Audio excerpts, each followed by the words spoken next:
subscribers and viewers of our channel. It is very important for us to understand what you like and what you don't like. Please do not hesitate to share your opinions in the comments. I got married at the young age of 24 to my college sweetheart. I was naive and thought providing meant having bills always paid on time, or roof over our heads, being able to eat well and still go out to eat once a week and maybe a moderate family vacation once a year and a romantic couples weekend or two a year.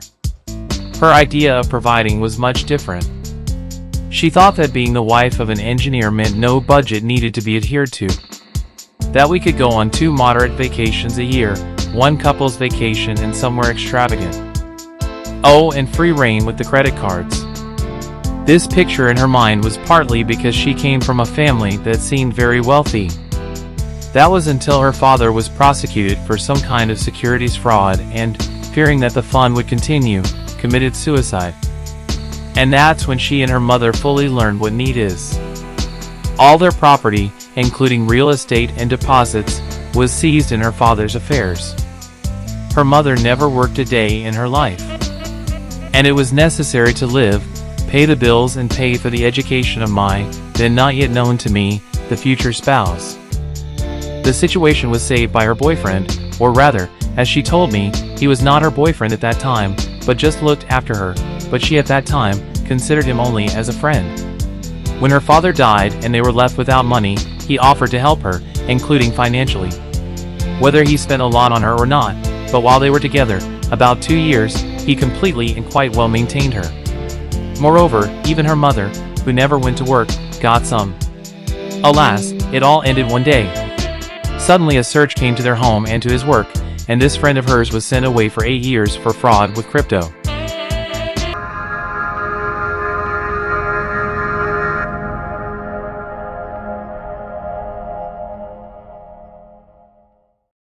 Coincidences like that would make anyone crazy.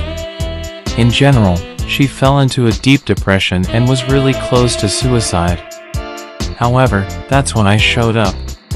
A night in an old white pickup truck. I must say that at that moment my old pickup served me much more effectively than if I had tried to glue her in a BMW of the latest model. Because at that moment she didn't want money, she wanted peace of mind. Well, at that moment I was able to give it to her. And in return, I got an adorable friend with a chiseled figure and incredible blowjob skills. However, I think we were both still very naive at the time. We both named the same price, but were operating with different currencies. You quickly get used to what you have now, and a person always wants what he doesn't have. When my daughter was not quite 4, we had a big argument about spending and that we both needed to grow up and be more responsible. She disagreed and said she shouldn't have any limits to what she spends or what she does. She wasn't working then, and she suggested she went to grad school so she could help out more financially because she wasn't willing to make those sacrifices. I said okay. So I worked full-time and spent more time alone with my daughter along with paying her tuition while she went to school. She met someone, a friend. She mocked him, calling him a nerd at first, but talked about him non-stop, saying he's never had a girlfriend and that he was a 29, turning 30 soon virgin. She actually introduced him to me. Eventually I caught on she was having an affair. Called her out it and called him up.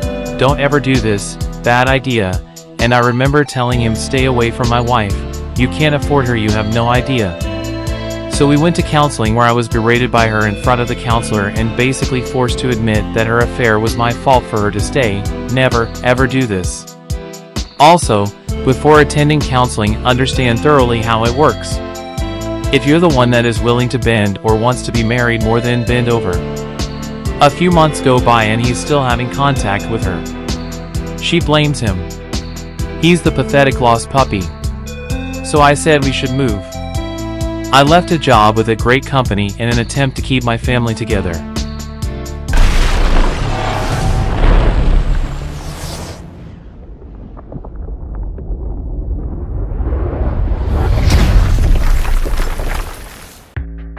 So we moved 1,200 miles away. The first day at our new apartment, we come back from dinner to see a dozen roses delivered at our door. My job required travel and some weekend work as well. Long story short, on those weekends where I was gone, he was flying in and spending the weekend at my place. I asked for a divorce and moved out. Our divorce was final in a few months. 3 days after the divorce was final, he moved to within a mile of my ex-wife. They moved in together about 6 months after that and got married 2 years later in 2020. They are still married. You know what? He can afford her. God bless him. I often think now that God constantly gives us some clues, but we don't see them, or rather we don't want to see them. How blind and distant do you have to be? How many times do you have to step on a rake to understand something?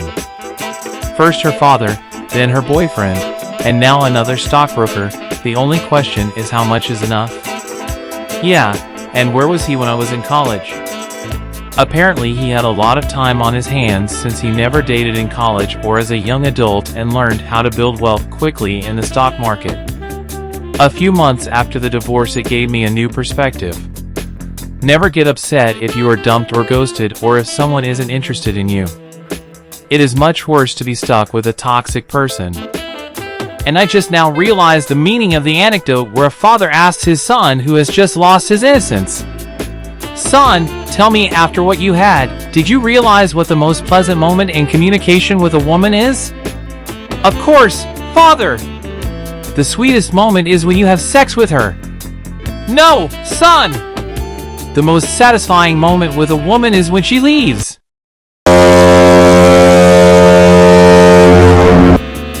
Thank you if you listened to the end. Subscribe and like. Bye.